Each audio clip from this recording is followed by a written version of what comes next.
تو زندگی میں بہت لوگ ہوتے ہیں جو دکھ دیتے ہیں، بہت سی مشکلات آتی ہیں، لیکن جب آپ کے دل کے اندر نرمی ہوتی، جب آپ اپنے مقصد پہ نظر رکھتے ہیں، اس کی وجہ سے آپ اس طوفان سے اوپر اٹھ جاتے ہیں۔ جب کبھی مشکل آتی ہے نا، یہ اللہ سبحانہ تعالیٰ کی طرف سے ٹیسٹ ہوتا ہے۔ جب مشکل آتی ہے تو ہم اب یہ سوچتے ہیں اللہ تعالیٰ نے ہمارے ساتھ ایسے کیوں کیا۔ دوسری سوچ یہ ہے وائی می۔ اللہ کے رسول صلی اللہ علیہ وسلم ہمیشہ سوچا کرتے تھے واٹ فار، کہ یہ مشکل آئی ہے، یہ کس مقصد کے لیے آئی ہے۔ ہم نے یہ اللہ سبحانہ تعالیٰ کو مانا کیوں؟ ہم محمد رسول اللہ کو اپنا رسول کیوں مانتے ہیں؟ ہم اسلام کو اپنا دین کیوں کہتے ہیں؟ پھر اللہ تعالیٰ جو حکم دیتے ہیں اس پر عمل کیوں نہیں کرتے؟ اپنی پسند کے مطابق زندگی گزارنا چاہتے ہیں، رب کی پسند کے مطابق زندگی کیوں نہیں گزارنا چاہتے؟ السلام علیکم ورحمۃ اللہ وبرکاتہ۔ کیسے ہیں آپ لوگ؟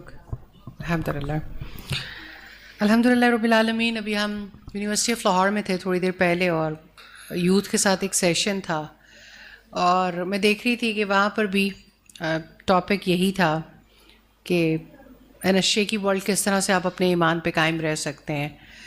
اور استاذ آپ حضرت نوح علیہ السلام کا ذکر کر رہی تھیں، اور رسول اللہ صلی اللہ علیہ وسلم کے ادوار کا ذکر کر رہی تھیں، اور پھر بہت ساری ایسی چیزیں انسان کو لگتا ہے کہ شاید ہم ہی ابھی کوئی بہت زیادہ شیکی ورلڈ کے اندر انٹر ہو گئے۔ اور آج مجھے ریئلائز ہو رہا تھا ہم سے بہت زیادہ پرخطر اور پر مشکل دور تھا جو انبیاء کرام نے گزارا، اور ہر دور کے چیلنجز اسی طرح کے رہے ہیں، اور ہر دور میں مشکلات انسان کے لیے رہی ہیں۔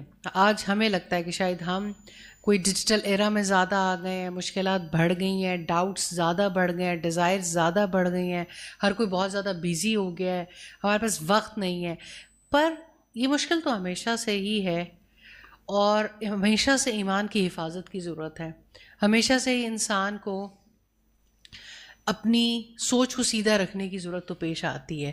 تو میں چاہوں گی کہ بہت زیادہ خوبصورت بات تھی جو حضرت نوح علیہ السلام کے بارے میں آپ وہاں پر کر رہی تھیں، کس طرح اس بچے نے اپنے دادا کے ساتھ دیکھا۔ اور میں چاہتی ہوں کہ وہ واقعہ اگر آپ دوبارہ یہاں پہ کوٹ کریں اور پھر ہم آگے چلیں، کہ ایمان کی ضرورت تو ہر دور میں رہی ہے، اور ایمان سنبھالنا تو ہر دور میں ہی مشکل تھا۔ ہر دور میں انسان کے لیے اسپرچل ڈیولپمنٹ کی نیڈ اسی طرح سے قائم رہی ہے۔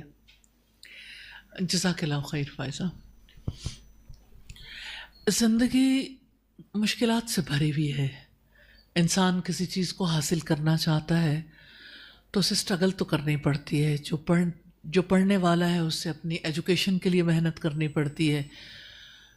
اگر کوئی لائف میں رشتے بچانا چاہتا ہے تو اس کے لیے محنت کرنی پڑتی ہے۔ اگر کوئی کمانا چاہتا ہے تو اس کے لیے محنت کرنی پڑتی ہے، مشکلات برداشت کرنی پڑتی ہیں۔ ہر کوئی ہمارے رنگ میں ڈھل نہیں سکتا، اور ہم کسی کے رنگ میں نہیں ڈھل سکتے۔ اللہ سبحانہ تعالیٰ سے چاہتے ہیں میرے رنگ میں ڈھلو۔ اللہ کے رنگ میں بھی ڈھلنا ہو تو بہرحال ارد گرد کا ماحول ہمیں سم ٹائمز اس ساری سچویشن میں آنے نہیں دیتا۔ تو ایسے میں کوئی کیا کرے؟ آپ دیکھیں، ایک انسان سروائیو کرنا چاہتا ہے، اس کے لیے اتنی نوعیت کی مشکلات ہیں۔ جیسے بچے جو ہیں، مجھے پچھلے دنوں میں بچوں کے جو سیشن ہوئے تو بچوں نے اپنی مشکلات کا اظہار کیا کہ ہمیں ڈر لگتا ہے کہ ہم اپنے آپ کو مس فٹ فیل کرتے ہیں لوگوں کے درمیان۔ ایسے لگتا ہے، ایک بچی نے کہا میں کویت سے آئی ہوں، اور یہاں آنے کے بعد ہمارے لیے ہیڈ اسکرف لینا بہت ڈیفیکلٹ ہو گیا، کیونکہ وہاں پہ تو لوگوں کی عادت تھی، مشکلات نہیں تھیں، لیکن یہاں آنے کے بعد میں فیل کرتی ہوں کہ میرے اسکول میں یہ لوگوں کے لیے اس کو برداشت کرنا بڑا ڈیفیکلٹ ہے۔ تو میں کیا کروں کہ جس کی وجہ سے میں اس فیلنگ سے بچ جاؤں؟ تو میں نے کہا آپ کو یہ ڈر کیوں لگتا ہے؟ تو انہوں نے کہا مجھے لگتا ہے کہ پھر میرے سے کوئی بات نہیں کرے گا۔ یہ ایک بچے کی فیلنگ ہے۔ کچھ دکھ ایسے جو بڑے فیل کرتے ہیں، جیسے دیکھیں اب یہ دکھ بڑے پرانے ہو گئے، فیملی میٹرز، باقی چیزیں وہ انسان کے ساتھ ساتھ ہی رہنے، فیملی میں ایڈجسٹمنٹ، بہت ساری چیزیں۔ اب جو دوست چھوٹ جانے کا جو غم ہے، اپنے جیسے لوگوں کے درمیان مس فٹ ہونے کا جو غم ہے، مشکل ہے نا۔ اس مشکل سے کیسے اوپر ابھرے؟ تو اب دیکھیں کہ انبیاء کی زندگی ہمارے لیے مثال ہے۔ مثال کے طور پر نوح علیہ السلام اپنے دور کے لوگوں کے لیے بالکل مس فٹ تھے۔ وہ انہیں قبول کرنے کے لیے تیار نہیں تھے. لیکن big bird of the storm, یعنی آپ دیکھیں کہ جب طوفان آتا ہے نا تو چھوٹے پرندے جو ہے نا وہ اڑتے ہیں، تو چھوٹے پرندے طوفان کا مقابلہ نہیں کر سکتے. لیکن big bird of the storm کا یہ کام ہوتا ہے کہ وہ اوپر کو اٹھ جاتا ہے. آپ کبھی ایروپلین کو دیکھیے، جہاز میں جو سفر کرتے ہیں، اگر موسمی حالات خراب ہوں تو وہ اچانک اوپر کو اٹھ جاتا ہے، زیادہ اوپر اٹھ جاتے ہیں تاکہ وہ جو بیچ کا حصہ ہے جہاں پہ طوفان آیا ہوا ہے نا اس طوفان سے بچ سکیں. اسی طرح جب کبھی مشکلات آئیں نا زندگی میں، وہ مشکلات جس نوعیت کی بھی ہوں، آپ اپنی مشکلات سے اگر اوپر اٹھ جاتے ہیں نا، اوپر کون ہے؟ اللہ سبحانہ تعالیٰ. تو انسان جب اوپر اٹھتا ہے نا اپنی سوچوں سے، اپنی ذات سے، اپنے ارد گرد کے حالات سے، اور اوپر والے سے تعلق قائم کر لیتا تو اس کے لیے پھر کوئی مشکل نہیں رہ جاتی. جب انسان سوچتا ہے ہائے مجھے میرے بارے میں کوئی کیا سوچے گا، جیسے میں بچے کی بات کر رہی تھی، جب انسان اپنی ذات کے اندر جو ہے وہ اس کا حل تلاش کرنے کی کوشش کرتا ہے تو وہ چھوٹے پرندے کی طرح ہو جاتا ہے. جو چھوٹے پرندے طوفانوں کا مقابلہ نہیں کر سکتے. تو خود بھی اور اپنے بچوں کو بھی سکھائیں big bird of the storm بننا، کہ آپ نے اپنے حالات سے اوپر اٹھ کے سوچنا ہے، اپنے آپ کو حالات کے حوالے نہیں کرنا. ہمارے ہاں تو کہا جاتا ہے چلو تم ادھر کو جدھر کی ہوا ہو، کہ جدھر لوگ بھاگ رہے ہیں نا ابھی پیچھے بھاگنا شروع کر دو. ٹرینڈز کے پیچھے ہے ساری دنیا. تو ہم کہتے ہیں ٹرینڈ اینڈز سننا سٹیز، کہ ٹرینڈز تو ختم ہو جائیں گے، ایک آتا ہے پھر دوسرا آ جاتا ہے پھر تیسرا آ جاتا ہے. یہ تو سب چیزیں وقت کے ساتھ ساتھ چلتی ہیں، لیکن جو سننا ہے نا وہ چیز ہے جو پکڑنے والی ہے. تو ہم نوح علیہ السلام کی سنت کو دیکھتے ہیں، مشکلات کا مقابلہ انہوں نے کیسے کی. 950 سال کوئی ان کی بات سنتا نہیں تھا، مانتا نہیں تھا. مستقل انہوں نے کوشش جاری رکھی. کتنی مخالفت تھی، کتنی زیادہ ریزسٹنس تھی. اس ریزسٹنس کو دیکھیے کہ نوح علیہ السلام نے، یعنی اپنے دور میں ایسا ہوا کہ ایک دفعہ ایک دادا اپنے پوتے کو کندھے پہ اٹھائے ہوئے تھا. کہنے لگا یہ جو شخص سجدے میں پڑا ہے نا، بس اس سے بچ کے رہنا، اس نے تمہیں ضرور اپنے راستے پہ لگا لینا، اس کی بات نہیں ماننی. تو ایسا ہوا کہ یعنی پوتا کہنے لگا اچھا یعنی کہ اتنا خطرناک ہے تو آپ لوگ اس کا مقابلہ ایسے کرو گے کہ آپ صرف لفظوں سے کہو گے؟ میں آپ کو بتاتا ہوں کہ اس کا مقابلہ کیسے کرنا. چھلانگ لگائی دادا کے کندھے سے، ایک بھاری پتھر اٹھایا اور نوح علیہ السلام کے سر پہ دے مارا. نوح علیہ السلام کا سر ظاہر ہے پتھر کی چوٹ اور بہت بلیڈنگ ہوئی. اس وقت نوح علیہ السلام نے اللہ سبحانہ تعالیٰ سے دعا کی، ربی انی مغلوب فانتصر، اے میرے رب میں مغلوب ہو گیا، میری مدد فرمائیے. حالات کے ہاتھوں جب بھی آپ مغلوب ہوں یہ دعا ضرور کر لیں. جب بھی مشکل میں ہو اللہ سبحانہ تعالیٰ سے نوح علیہ السلام کی طرح مانگ لیں کہ میں مغلوب ہو گئی، مجھے نہیں سمجھ آتی، مجھے نہیں پتہ چلتا کہ میں نے کدھر کو جانا ہے. کبھی اپنی سوچ کے ہاتھوں، کبھی ارد گرد والوں کے ہاتھوں، کبھی ریلیٹیوز، کبھی دوست احباب، کبھی سوسائٹی کا پریشر، کبھی کسی اور طرح کا پریشر، فائنینشیل پریشر. یا اللہ میں مغلوب ہو گئی، آپ میری مدد فرما دیں. تو اللہ سبحانہ تعالیٰ مدد فرماتے ہیں الحمدللہ. اور آپ سوچیں کہ آپ ہر مشکل کے موقع پہ ضرور ان حالات کو یاد کریں.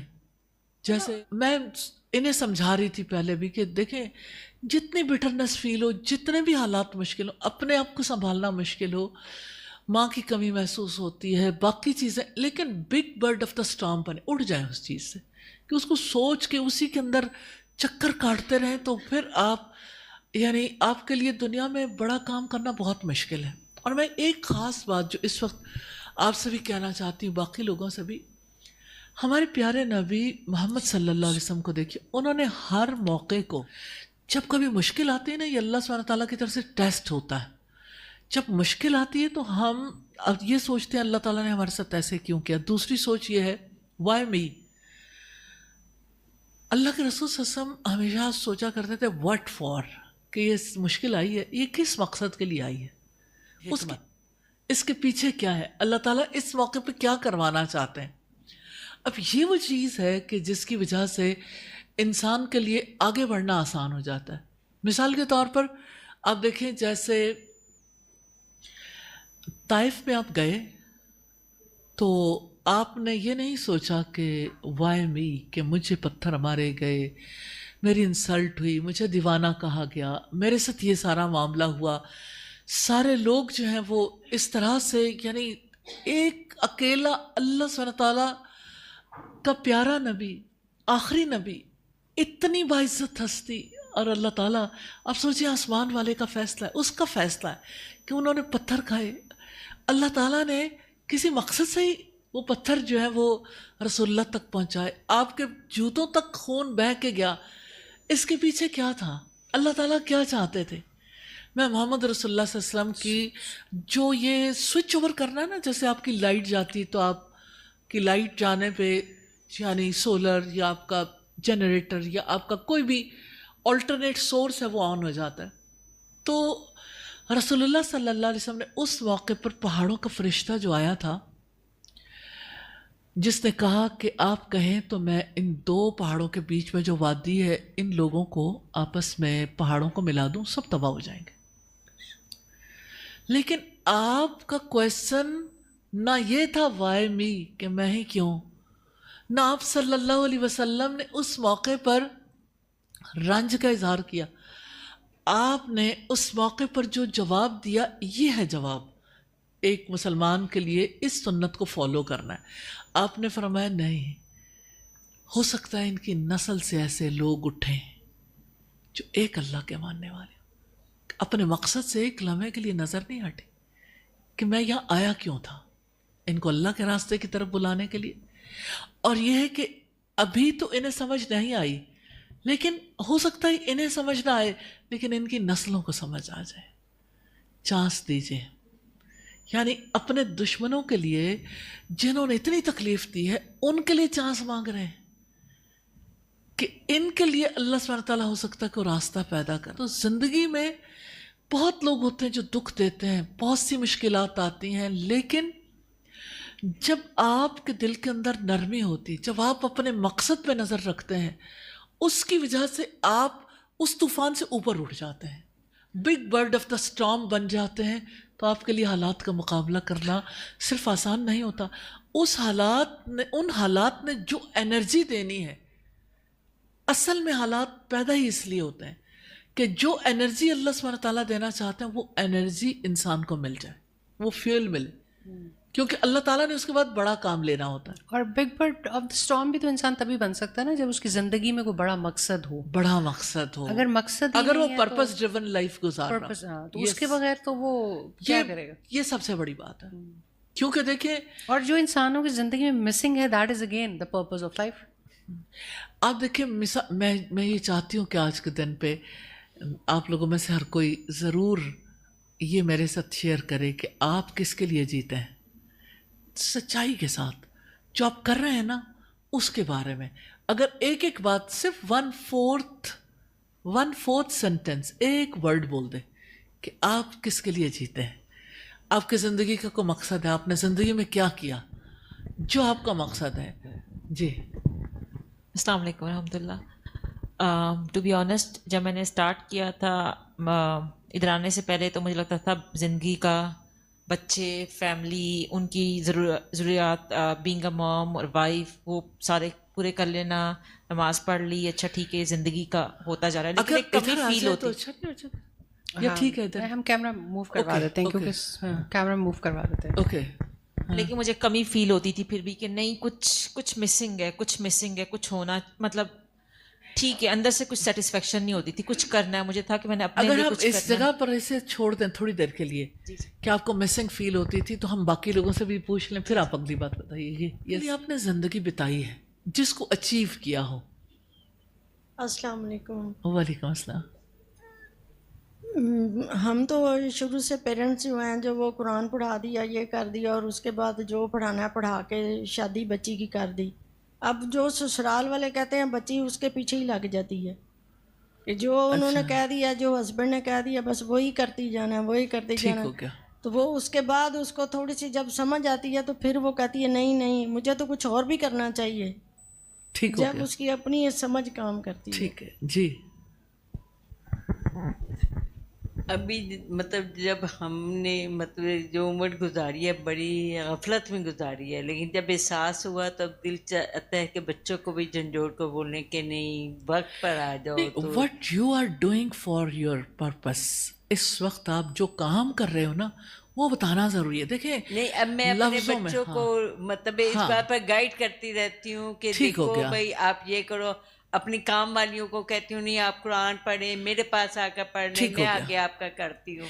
اگر اللہ کے آگے دیجیے گا، اگر اللہ کے رسول صلی اللہ علیہ وسلم اپنے ساتھ حضرت زید کو بتا دیتے اور اپنے گھر میں حضرت خدیجہ اور حضرت فاطمہ اور اپنی بیٹیوں کے ساتھ خوش رہتے تو کیا ہم مسلمان ہوتے؟ اللہ سبحانہ تعالیٰ کہتے ہیں کنتم خیر امت اخرجت للناس، تم وہ بہترین امت ہو جسے لوگوں کے لیے نکالا گیا ہے. تم لوگوں کو نیکی کا حکم دیتے ہو، برائی سے روکتے اس لیے کہ تم اللہ پر ایمان رکھتے. تو اب ریالٹی یعنی ایک نا یہ بھی اللہ کے یہاں تو شہادت ہے نا کہ جو انسان کر رہا ہے وہ تو اللہ تعالیٰ جانتے ہیں. تو آپ نے جو مقصد زندگی کا سمجھا جس کے لیے لائف لگائی ہے وہ ضرور بتائیے. السلام علیکم. وعلیکم السلام. میں نے تو میرے خیال میں میں نے جو اب اپنی لائف گزار رہی ہوں دس از دی بیسٹ لائف.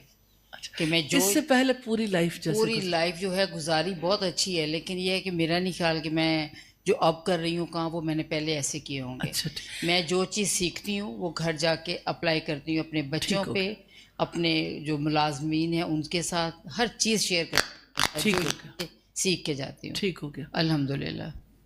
میں چاہتی ہوں کہ یہاں آنے سے پہلے جو آپ نے زندگی کا مقصد تھا وہ آپ ضرور ڈسکس کریں باری باری. السلام علیکم. وعلیکم السلام. تازہ میں ابھی تو کوئی کلیئر مقصد نہیں بنا سکی اپنی زندگی کا، دس از دا رائٹ کوشچن. اور بس میری یہ خواہش ہے کہ میں اور میرا بیٹا ہمارے پاس دنیا اور آخرت کی ہر بھلائی ہو. جی استاد السلام علیکم. پرپز اگر دیکھا جائے تو وہ ہمیں نہیں پتا. Yes okay. دیکھیں اگر کوئی چیز ہم ڈائگنوز کریں گے تو پھر اس کے مطابق ہم آگے چلیں گے نا انشاءاللہ. جی السلام علیکم. جی استاذہ، جب تک نہیں پتہ تھا تو ہمیں واقعی اس چیز کا نہیں پتہ تھا. ہم آئیں گے دین سیکھیں گے، جب آنا شروع ہوئے تو مجھے اتنا احساس ہوتا ہے کہ میں ایک گھنٹہ پہلے ہی اس چیز کو سوچے نہ میں لیٹ ہو جاؤں گی. میں نے جانا ہے، میرا کچھ مقصد ہے. جو زندگی گزر گئی وہ گزر گئی، مجھے نہیں پتا اس میں نے جو کچھ کیا. لیکن آپ کی سوچ نہیں، زندگی گزارتے ہوئے آپ کی سوچ کیا تھی؟ ہمیں اپنی سوسائٹی کا بھی پتہ چلتا ہے نا کہ سب لوگ ایک طرح کی زندگی گزار رہے ہیں. کوئی اپنے بچوں کے لیے جیتا ہے، کوئی شوہر کے لیے جیتا ہے، کوئی مال کمانے کے لیے جیتا ہے، کوئی نہ کوئی ہوتا ہے نا ذہن میں. ہاں جی بچوں کے لیے ہوتا ہے سب. جی ٹھیک ہو گیا. آپ آگے. السلام علیکم. وعلیکم السلام. میں تو یہ کہوں گی کہ زندگی گزاری ہے، بچوں کو پڑھایا لکھایا ہے، اپنے ہسبینڈ کے لیے کیا ہے، اپنے ماں باپ کے لیے کیا، اپنے سسرال والوں کے لیے کیا ہے. لیکن وہ جو ایک کمی ہوتی ہے نا انسان کے اندر، میں نے کافی عرصے سے آپ لوگوں کے پاس آ رہی ہوں، لیکن میں نے یہاں آ کے بہت سیکھا. اور ایک اور چیز کہ جو انسان کے اندر کمیاں ہوتی ہیں اس کو پتہ چلتا ہے کہ مجھے یہ اس بات کا نہیں پتہ تھا. بہت سے واقعات، بہت سی چیزیں آپ جو بتاتی ہیں وہ عام زندگی میں بندہ نہیں سن سکتا اور نہیں اس سے پتہ چلتا. لیکن یہاں آ کے میں نے بہت سیکھا اور مجھے بہت اچھا لگتا ہے. اور میں جب گھر جاتی ہوں تو میں اپنی بہوؤں کو، اپنے بیٹوں کو اور اپنے تمام یعنی کہ لوگوں کو، اپنے ہسبینڈ کو بھی بتاتی ہوں کہ آج یہاں وہاں یہ ہوا اور یہ میں نے سیکھا. تو میں یہ سمجھتی ہوں کہ ابھی جو ہے لائف وہ جو پہلے گزر چکی ہے وہ اپنی طرف سے تو بیسٹ کی ہے، لیکن آگے بھی اللہ تعالیٰ ہمیں بہتر کرنے کی توفیق دے. بس. جی السلام علیکم. میں ایک اسٹیپ مدر ہوں. میں نے اپنی لائف ساری جو ہے، پہلے اولاد نہیں تھی تو ہسبینڈ فوت ہو گئے، پھر میں اسٹیپ مدر بنی. 21 سال ہو گئے مجھے، لیکن میں اسی طرح تھوڑا تھوڑا سا نا آپ لوگوں کے کبھی کئی سال بعد 2 سال بعد کچھ سنتی ہوں تو اس سے نا میری زندگی میں بڑا چینج آ جاتا ہے. اور جو آپ کہتے ہیں نا کہ جتنا بھی ہو سکے کسی کو معاف کرو، تو میں کوشش کرتی ہوں آپ لوگوں سے سیکھ کے کہ میں معاف کروں. اوکے. بس تو اگر آپ اوور آل دیکھیں نا تو